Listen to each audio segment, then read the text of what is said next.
There is a story about an apple that is both true and not true, and the gap between what actually happened in a Lincolnshire garden in 1666 and what the popular imagination has made of it across 3.5 centuries is itself one of the most instructive stories in the history of science. The apple did not hit Isaac Newton on the head.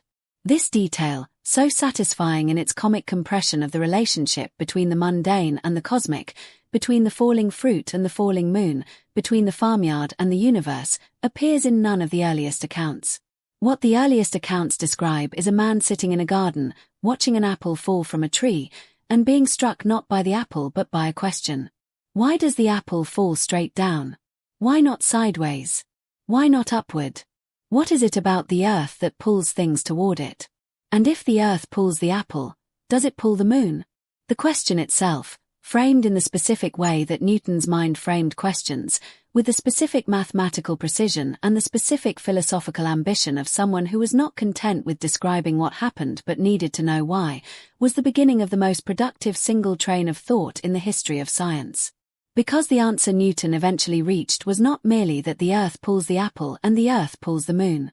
The answer was that every piece of matter in the universe pulls every other piece of matter in the universe, pulls it with a force proportional to the product of their masses and inversely proportional to the square of the distance between them, and that this single universal law, expressed in a few lines of mathematics, explained everything from the fall of an apple to the orbit of the planets to the tides of the sea to the path of a comet through the solar system.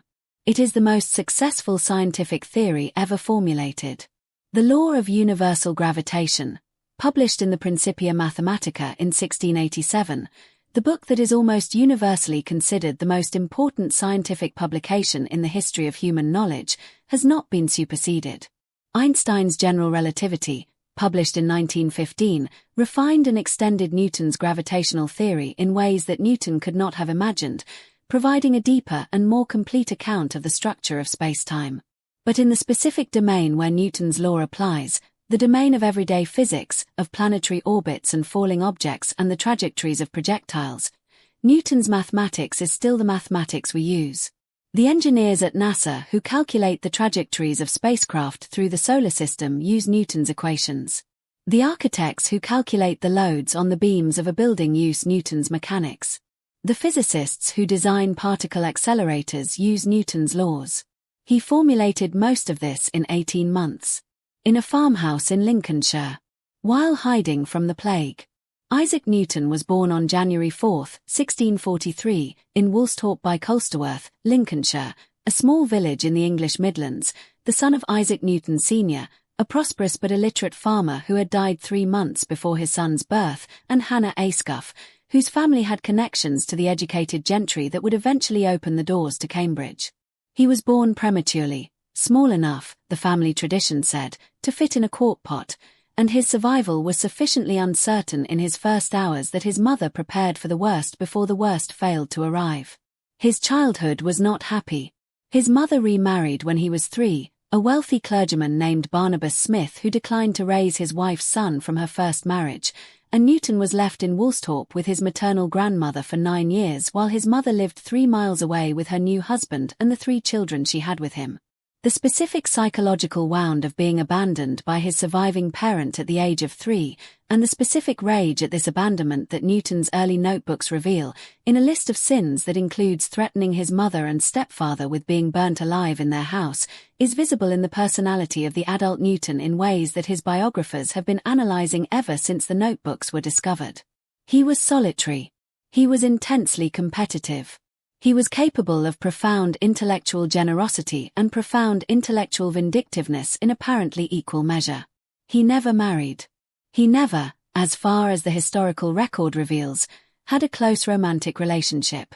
He had intense intellectual friendships with a small number of men throughout his life and intense intellectual enmities with a larger number. The specific bitter priority disputes with Leibniz over the invention of calculus, with Flamsteed over astronomical data, with Hooke over the theory of colors and later over the inverse square law of gravity, were not peripheral to Newton's intellectual life but central to it, expressing something in his psychology that the specific social isolation of his childhood had established and that the specific competitive pressure of the scientific world of the late 17th century had amplified. He was educated at the King's School in Grantham, where he lodged with a local apothecary and showed the specific combination of intellectual precocity and practical ingenuity that the adult Newton would continue to display, building mechanical models and sundials and water clocks with the same obsessive thoroughness that he would later bring to optics and celestial mechanics. He was admitted to Trinity College, Cambridge, in 1661, as a subsizar, the lowest entry level, paying his way partly by performing menial service for the senior members and wealthy students of the college. Cambridge in 1661 was still teaching Aristotelian natural philosophy, the ancient Greek tradition of understanding the natural world through qualitative description and deductive reasoning rather than mathematical measurement and experimental test. Newton absorbed the Aristotelian tradition and simultaneously, in his private reading and his private notebooks, discovered the alternative: Descartes, Galileo, Boyle, Kepler, the specific revolutionary thinkers of the 17th century who were building a new natural philosophy on the foundation of mathematics and experiment, and began to engage with it with the specific intensity of someone who understood immediately that this was the way forward. The plague came in 1665. Cambridge closed. Newton returned to Woolsthorpe. The 18 months, from the summer of 1665 to the autumn of 1666, that Newton spent at Woolsthorpe while Cambridge was closed for the plague are known in the history of science as the Annus Mirabilis, the miracle year. In this period, working alone in the farmhouse where he had been born and mostly raised, with access only to the books he had brought from Cambridge and the specific extraordinary resources of his own mind, Newton accomplished the following. He invented calculus, the specific mathematical tool, the mathematics of continuously varying quantities, of rates of change and accumulated totals, of the instantaneous velocity of a moving object and the area under a curve, that the problems of celestial mechanics and optics and the physics of moving bodies required and that existing mathematics could not provide. He called it the method of fluxions. Leibniz would independently invent the same mathematical tool a decade later, calling it differential and integral calculus and developing the notation system that we still use today. The priority dispute between Newton and Leibniz, conducted partly by proxy through their respective supporters, lasting for decades, poisoning the relationship between English and continental mathematics for a generation, was one of the most acrimonious and most damaging scientific disputes in the history of the discipline. He discovered the laws of motion. The three fundamental principles: that a body in uniform motion remains in uniform motion unless acted on by an external force, that the force acting on a body equals its mass multiplied by its acceleration, that every action has an equal and opposite reaction, that together constitute the foundation of classical mechanics and that describe the motion of everything from a billiard ball to a spacecraft to a galaxy with the specific mathematical precision that the Aristotelian tradition had never achieved. He began the gravitational theory.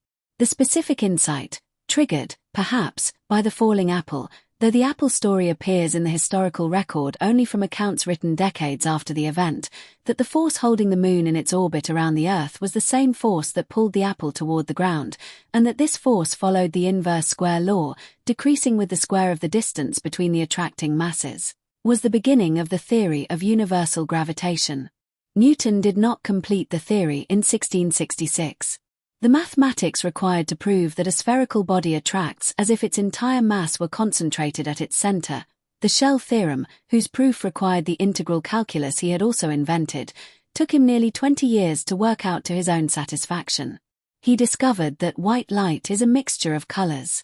Working with a prism in a darkened room at Woolsthorpe, directing a thin beam of sunlight through the glass and watching it spread into the specific spectrum of colors from red to violet, Newton established that white light was not a pure and simple thing that was modified by the prism but a mixture of all the colors of the spectrum, each color being refracted by the glass at a slightly different angle and therefore separated into the visible spectrum.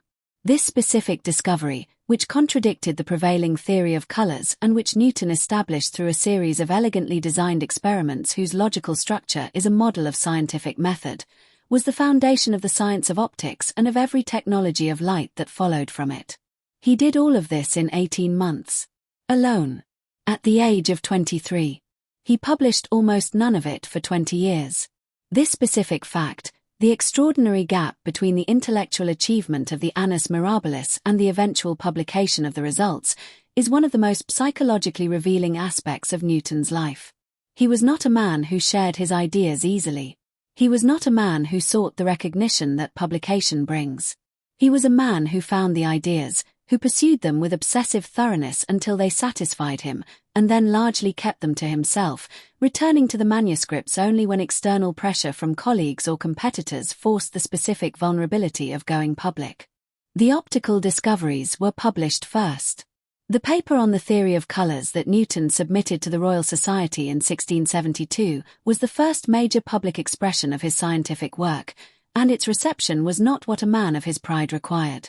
Robert Hooke, the polymathic and prickly curator of experiments at the Royal Society, who had his own theory of light and colours and whose specific combination of genuine scientific brilliance and combative personality made him the most difficult colleague Newton ever had, criticised Newton's paper with the specific mixture of condescension and competence that was most calculated to wound. Newton withdrew. He threatened to resign from the Royal Society. He suspended his optical work for decades. He did not publish his optical discoveries in book form until 1704, the year after Hooke died. The gravitational theory remained private for 20 years after the Annus Mirabilis. What brought it out was Edmund Halley, the astronomer who would later predict the periodicity of the comet that bears his name, and who in 1684 visited Newton in Cambridge to ask him what curve a planet would describe if the gravitational force between it and the Sun followed the inverse square law. Newton replied immediately, "An ellipse." Halley asked how he knew. Newton said he had calculated it. Halley asked to see the calculation. Newton said he had mislaid it but would redo it and send it. The calculation he sent was 18 pages. It became the seed of the Principia Mathematica, which Newton wrote in approximately 18 months of concentrated effort between 1685 and 1686, which Halley financed from his own pocket when the Royal Society declined to fund it because they had spent their publication budget on a book about fish, and which was published in 1687 to a reception that was not immediate but that grew with each decade as the specific scope and the specific power of Newton's mathematical framework became apparent. To the scientific community, the Principia Mathematica contains the law of universal gravitation, the three laws of motion, the derivation of Kepler's three laws of planetary motion from the gravitational law, the calculation of the density of the Earth, the explanation of the tides as the combined gravitational effect of the Moon and the Sun on the Earth's oceans, the analysis of the precession of the equinoxes, the slow wobble of the Earth's rotational axis over a 26,000-year period, as a consequence of the gravitational attraction of the Sun and Moon on the Earth's equatorial bulge, the prediction of the shape of the Earth as an oblate spheroid, slightly flattened at the poles and bulging at the equator, as a consequence of the Earth's rotation. The analysis of cometary orbits. 312 pages of the most rigorous and most comprehensive mathematical physics ever written. Published in 1687. Still correct. Still in use. Newton was elected to Parliament in 1689. He was appointed Warden of the Royal Mint in 1696, a position he took with characteristic thoroughness, personally prosecuting coin counterfeiters with a zeal that sent several of them to the gallows. He was appointed Master of the Mint in 1699. He was elected President of the Royal Society in 1703 and held the position until his death. He was knighted by Queen Anne in 1705, the first scientist to receive the honour.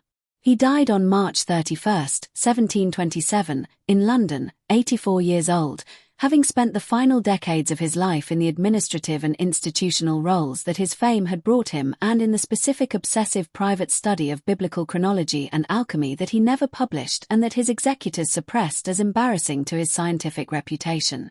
The specific combination of the greatest scientific mind of the age and the private alchemist and biblical chronologist, working in adjacent rooms, as it were, of the same extraordinary brain, is one of the most humanly interesting aspects of Newton's character and one that John Maynard Keynes, who purchased the alchemical manuscripts at auction in 1936, characterized memorably when he said that Newton was not the first of the Age of Reason but the last of the magicians. The Apple Story. It appears in the historical record in several forms, most prominently in the account of William Stukeley, who recorded in his memoirs a conversation with Newton in 1726, a year before Newton's death, in which Newton described watching an apple fall in the garden at Woolsthorpe and being prompted to think about gravity. It appears also in Voltaire's account, derived from Newton's niece Catherine Condit. The specific detail that Stukely's account preserves, that Newton was sitting in the garden, that an apple fell, that it prompted a train of thought about gravity, is probably essentially accurate as a description of something that happened. What is not accurate is the transformation of this gentle garden observation into the cartoon of the apple hitting Newton on the head and the law of gravity popping into his mind fully formed like a comic book light bulb. The reality was a question, not an answer. A prompt, not a solution. The beginning of 20 years of mathematical work, not the end of it. Which is, when you think about it, the more interesting story. Because what the apple on the head version tells us is that genius is a bolt from the blue, an accident, a lucky blow on the head, inspiration descending from outside the normal processes of human thought. And what actually happened tells us something more true and more instructive. That even the greatest scientific insight in the history of human thought began with a question, required 20 years of the most demanding mathematical work to answer, and emerged not from a lucky accident but from the specific combination of extraordinary natural ability and extraordinary sustained effort that genuine intellectual achievement has always required. The apple fell. Newton asked why. And the question, pursued across 20 years of solitary and obsessive mathematical work, became the Principia Mathematica, the most important book of science ever written. It was never about the apple. It was always about the question.